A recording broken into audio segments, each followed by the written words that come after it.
This is the third video for motion under a variable force and acceleration, and we'll look at a few examples here. Firstly, a 5 kilogram body initially at rest is acted on by a force whose magnitude varies with time according to the expression 40t minus 6t squared, where t is in seconds. If the direction of the force remains constant, calculate the velocity of the body after 5 seconds. Okay, so our resultant force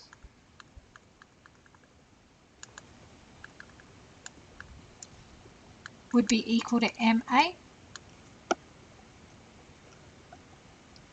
and the information we know is that our r is equal to 40t minus 6t squared, our mass is equal to 5 kilograms, and our acceleration is v dt. Okay, so if we start with r equals ma, we have 40t minus 6t squared being our I component equals our 5 and our acceleration dv dt, I component. Okay, so now we can look at both our I components and evaluate. So we've got 40t minus 6t squared has to equal 5 dv dt.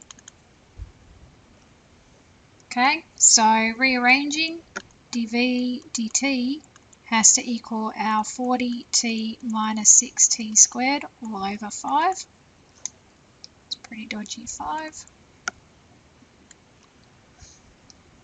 Which is going to be 8t minus 6 over 5t squared. So to find v, we would integrate that, 8t minus 6 over 5t squared dt, which would be 8t squared over 2, so 4t squared, minus 6t cubed all over 5 times 3, so 2t cubed over 5 plus c. We need to find c.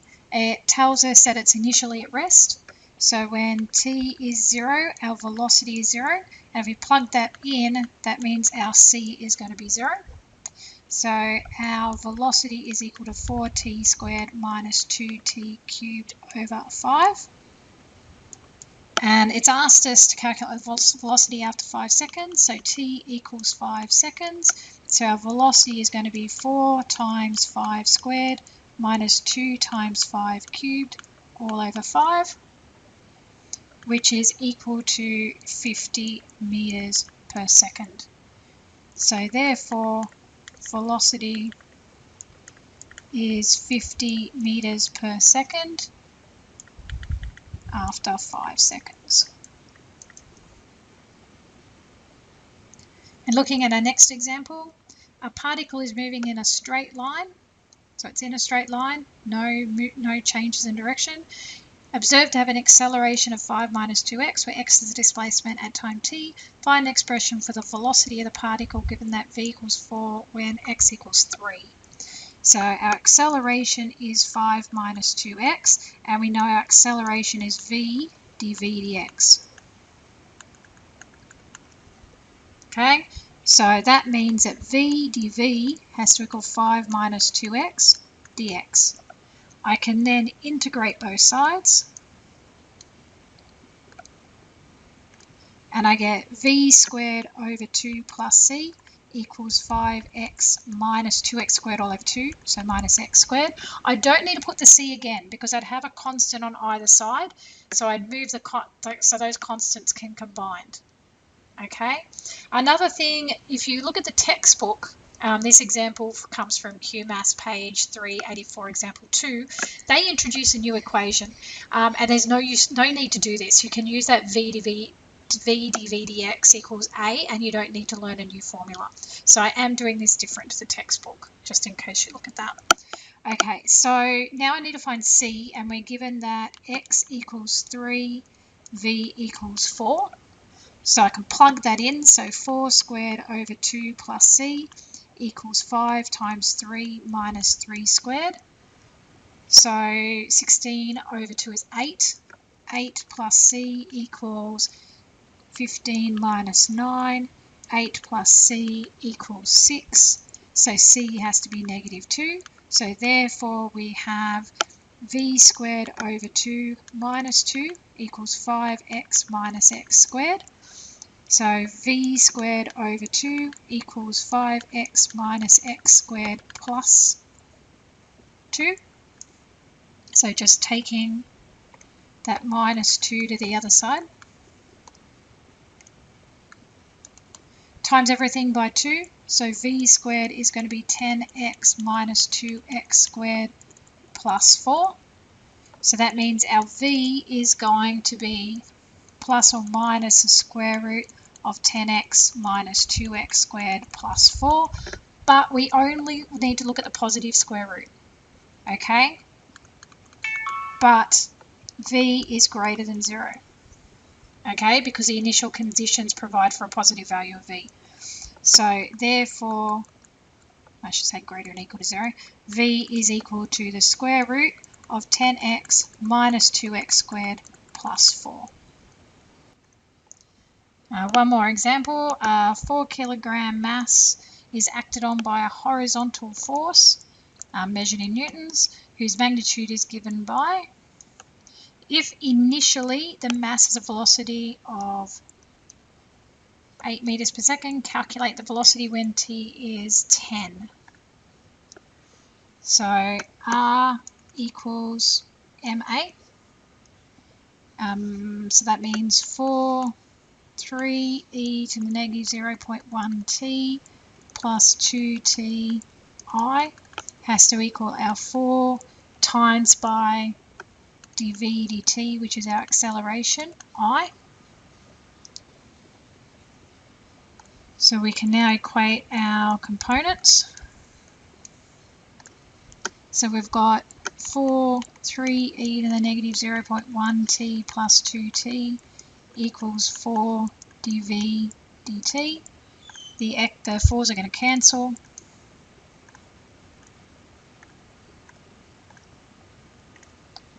So that means I've got dv dt equals 3e to the negative 0.1 t plus 2t. So velocity is going to be the integral of that.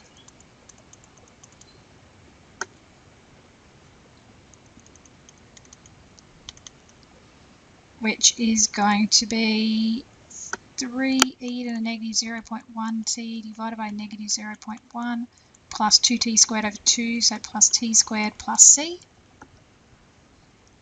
which is negative 30e to the negative 0.1 t plus t squared plus c.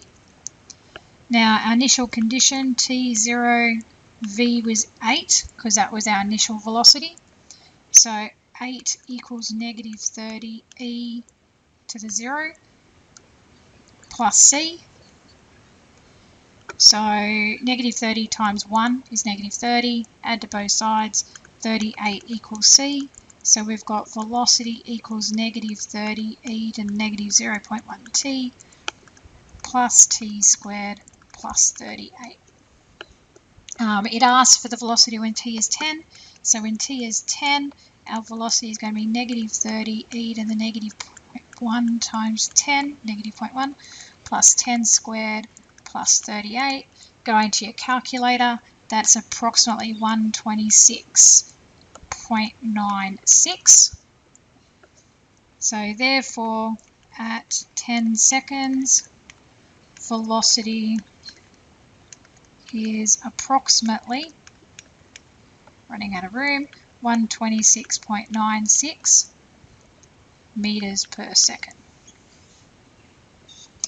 Okay, now the next one, the displacement in the first two seconds of its motion. So our velocity was equal to negative 30e to the minus 0.1 t plus t squared plus 38.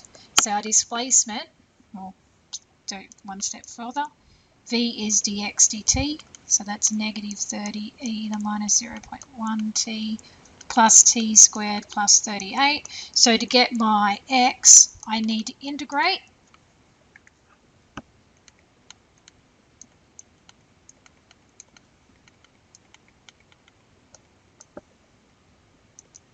And it says in the first 2 seconds, so that means our limits are from 0 to 2.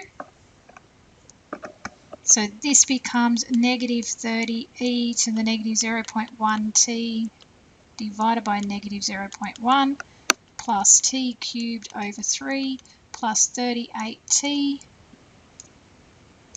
from 2 to 0. Plug in our limits. Actually, before plugging in the limits, let's do the negative 30 divided by negative 0.1, which is 300 e to the negative 0.1 t plus t cubed over 3 plus 38t between 2 and 0. Now plug in our limits, which I've done, save you listening to me. Now simplify, so that's going to be 300 e to the negative 0.2 plus 8 over 3 plus 76 minus 300, which go to your calculator, and it's approximately 24.28. So therefore, displacement in the first 2 seconds is approximately 24.28 meters. Okay, so questions on that cover these examples. QMaths exercise 9.9, page 393. Question 1, A, C and D. Question 2, A to E. Question 4 and 5.